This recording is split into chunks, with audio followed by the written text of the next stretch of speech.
In the dark days of World War II, Nazi Germany was on the rise, conquering much of Europe and threatening the civilized world. A secret weapon turned the tide in the war: encryption, or should I say, more specifically, decryption. The Allies, breaking the Enigma code and intercepting enemy messages, altered the course of history and saved millions of lives. That story is told in an impactful way in the movie The Imitation Game. It's the greatest encryption device in history. The Germans use it for all major communications. 159 million possible settings. It's unbreakable.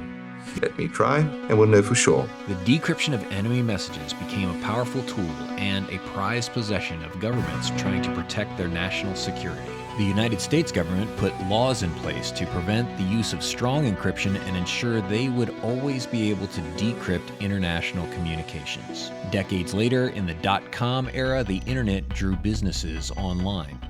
Suddenly, there was now a need for secure business communication between divisions of international companies and international e-commerce websites. And there was an increasing demand for online privacy. The digital world was rapidly changing, putting the government's desire to be able to decrypt all the things on a collision course with the inevitable change.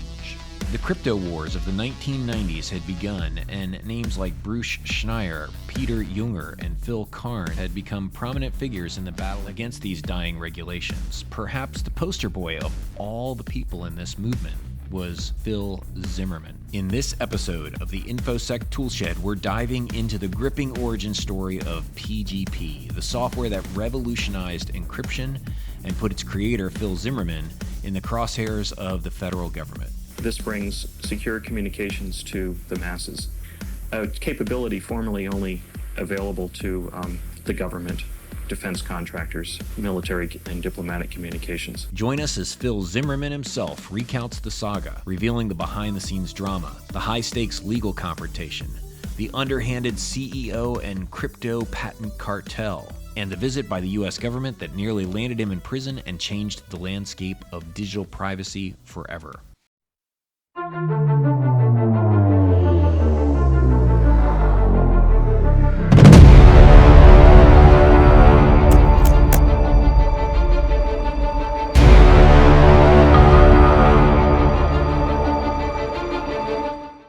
Hi, it's Mark Baggett, and this week I'm in Canberra, Australia, teaching one of my Python automation classes for SANS. Prior to 1996, simply having this laptop in my possession outside of the United States with all of its cryptographic software and capabilities would have put me in legal jeopardy. We owe a lot to the information security professionals who were prominent figures in the crypto wars in the 1990s. Today's episode is sponsored by SANS SEC 673, which is my advanced follow-on to SANS SEC 573. If you already know how to code in Python and you want me to teach you advanced information security tasks and how to apply them to your day job, then come check out SEC 673. If you enjoy this episode, please like and subscribe, and be sure to check out some of the other videos that I've already got posted on this channel. Like many people in information security, Phil's story begins with an interest in solving puzzles and the revelation that what he thought was an easy problem is actually much more complex than he thought it was. I was interested in cryptography for a long time. When I was a kid, when I was like 10 years old, I was interested in cryptography. Lots of kids were. It's kind of appealing to kids. And when I started college in 1972, I wrote some software in BASIC. That was my first programming language. I added a pseudo-random number generator to the plain text to get ciphertext. And then to decrypt it, I subtracted the same random number generator from the ciphertext to recover the plain text. I thought that was just so strong that nobody could ever break that. What I didn't realize at the time was that these random number generators were not very random. They were pseudo-random number generators that were more pseudo than random. I didn't know it was cryptographically weak. Years later, maybe in the late 70s or early 80s, I saw a homework assignment to break a scheme like that.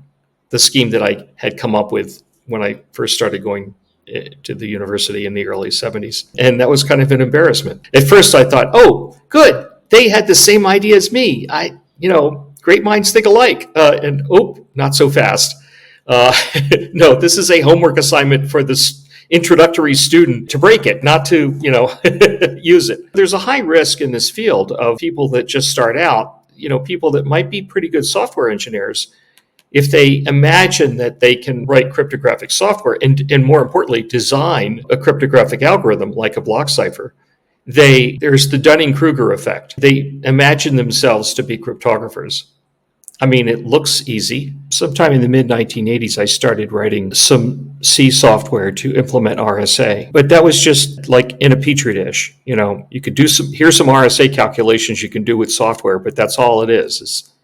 It doesn't have all the other ingredients of a cryptographic utility.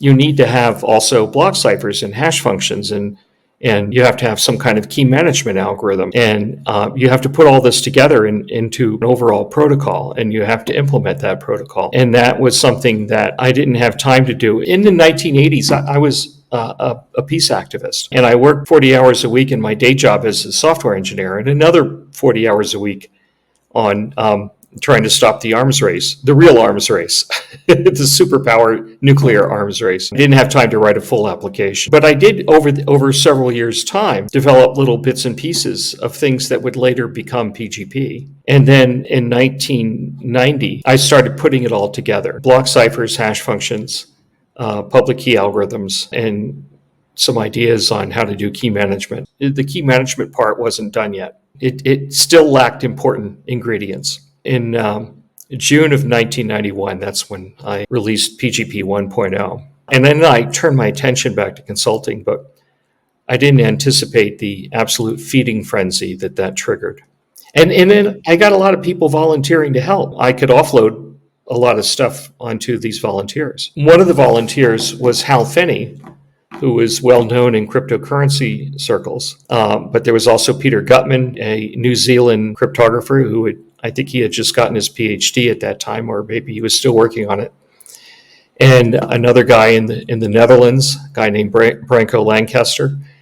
And then a whole bunch of other people that were doing things like adapting it to other operating systems, like Unix.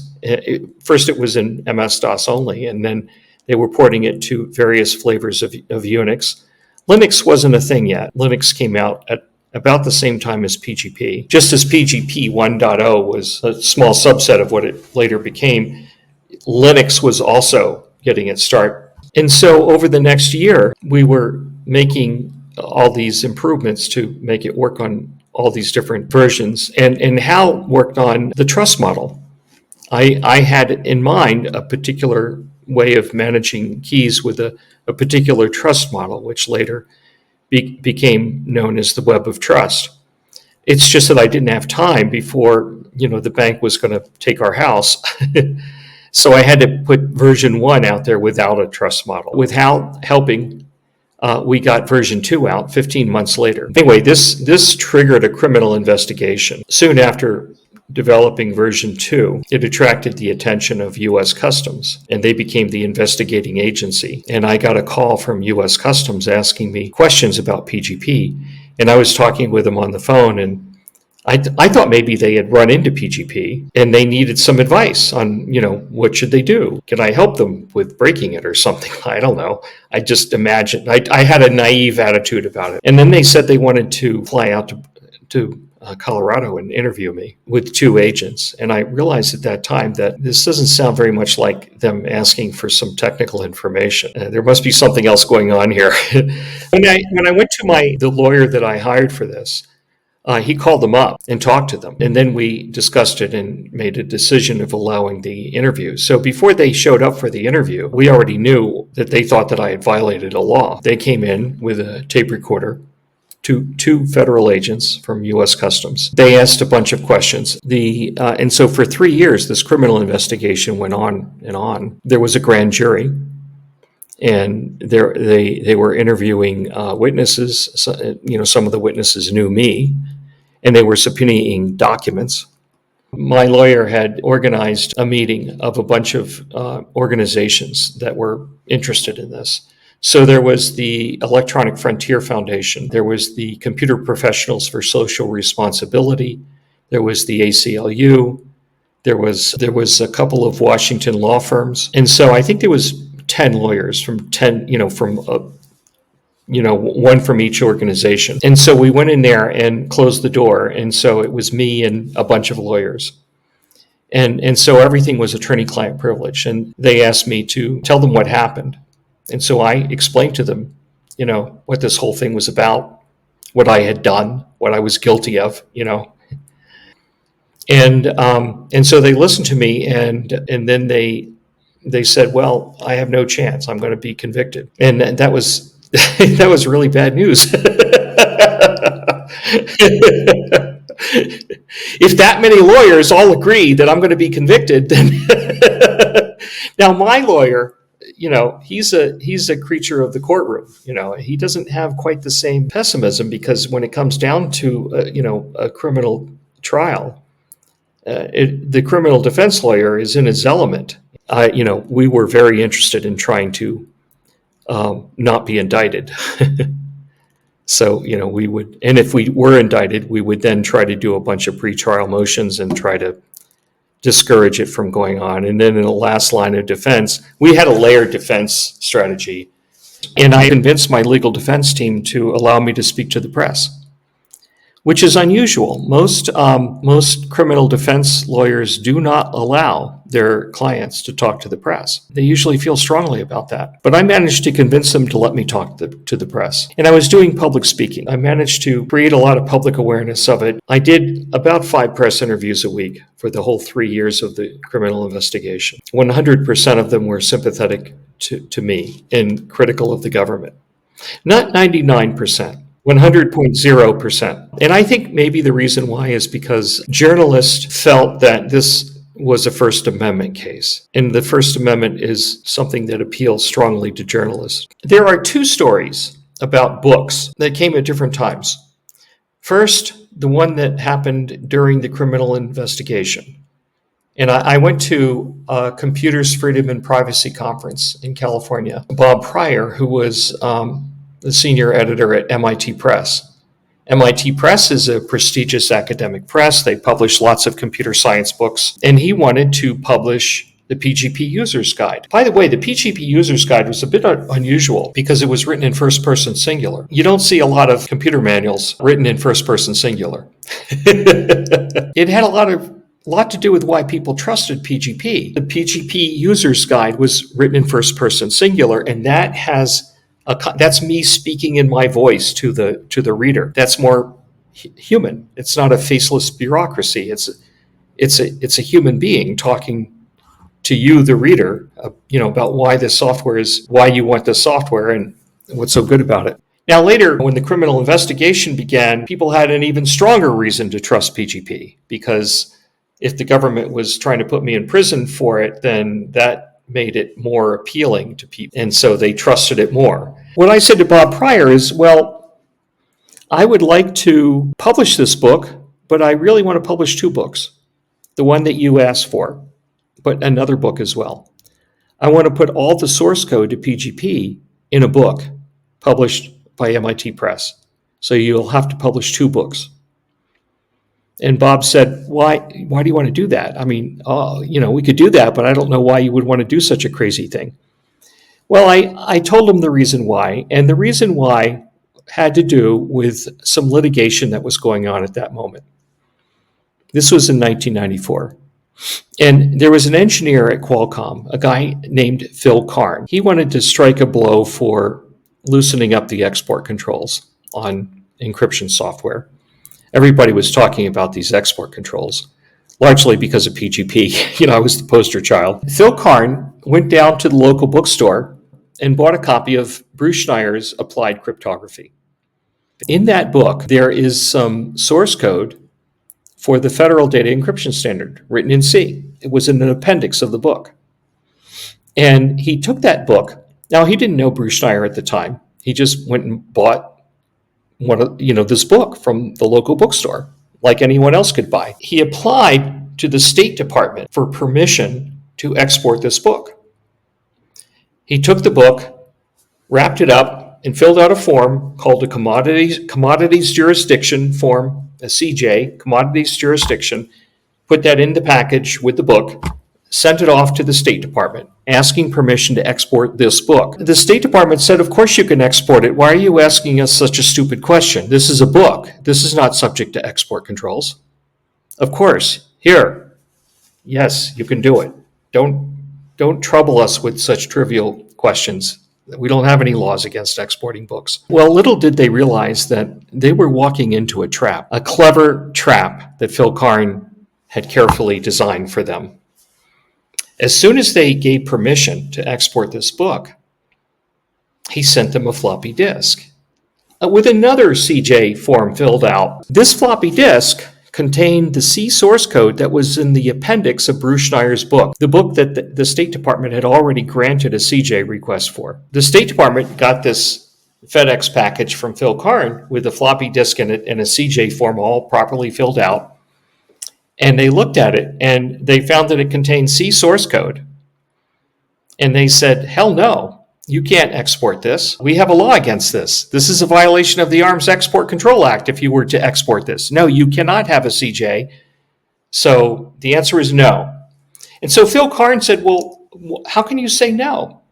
You already said yes to the book, and this is from that book. In fact, this is not even the whole book. This is just the appendix of that book that contains this C source code, and you already said yes to that when it was printed on paper.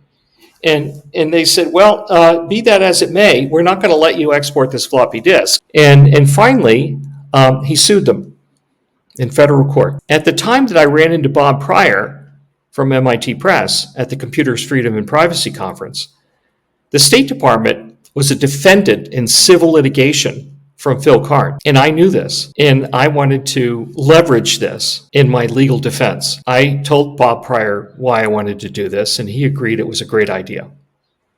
So MIT Press published these two books, the PGP User's Guide and the source code, which is a much thicker book. It was like 800 or 900 pages, and a pretty boring book, I might add.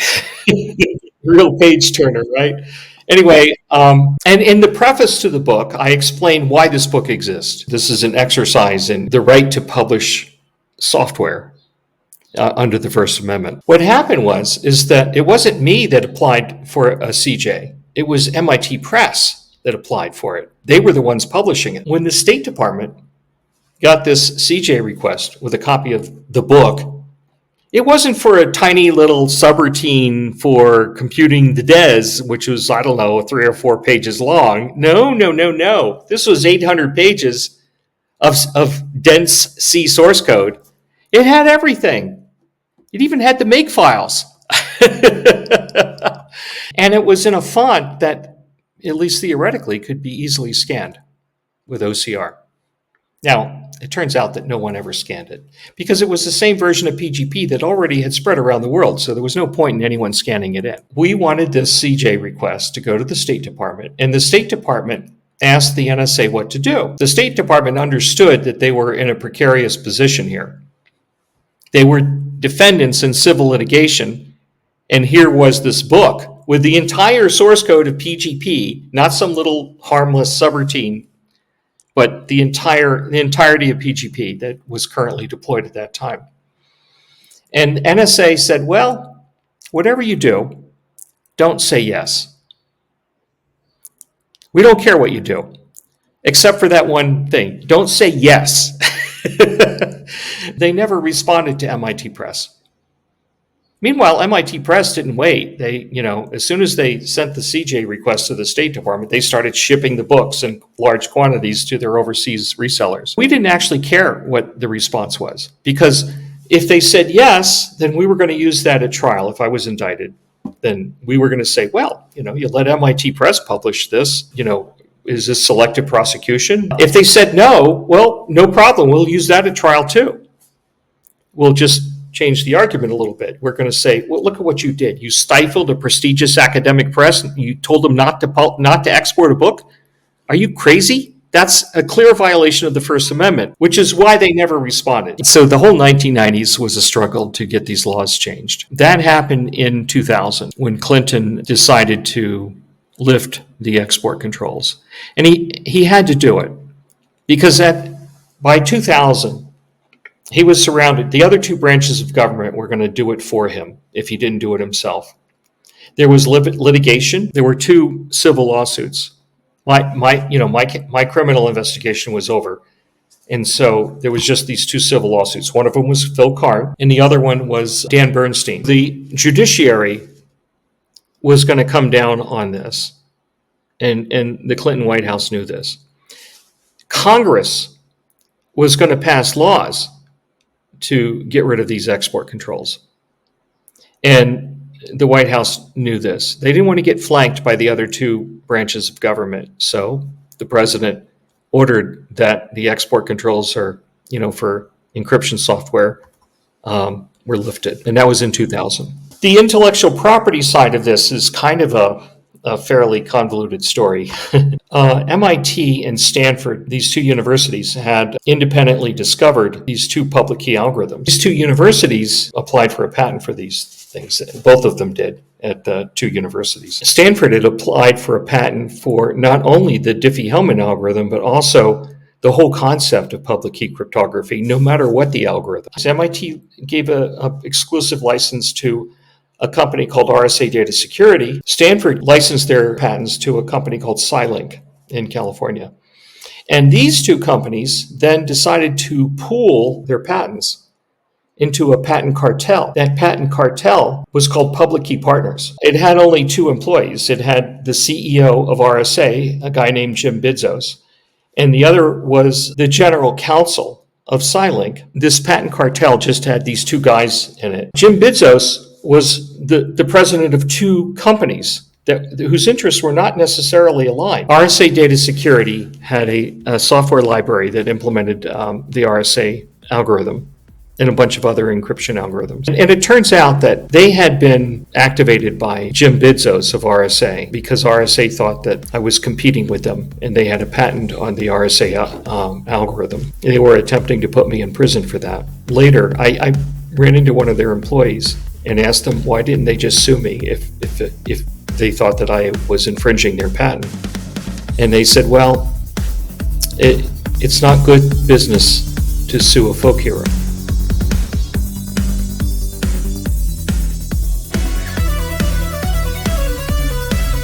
You know, it was such a pleasure to talk to Phil Zimmermann. He was so generous with his time. He gave me about an hour and a half of his time, and you only got to see about 20 minutes of it in this video. I'll be releasing the full unedited conversation that I had with him in the upcoming weeks. And while you wait for that, I do have several other videos in a very similar style. There's the origin story of Security Onion, and the origin story of THC Scan and Back Orifice, the origin story of Metasploit, Kerberoasting, and many others for you to enjoy here on the channel. So why don't you watch one of those while you wait. This episode of the Infosec Toolshed was brought to you by SANS SEC 673, Advanced Information Security Automation with Python. If you already have some coding skills and you're ready to take them to the next level, come check out my class, SANS SEC 673, where I'll teach you some advanced skills like multi-threading, multi-processing, processing logs, processing timestamps, and many more information security specific tasks.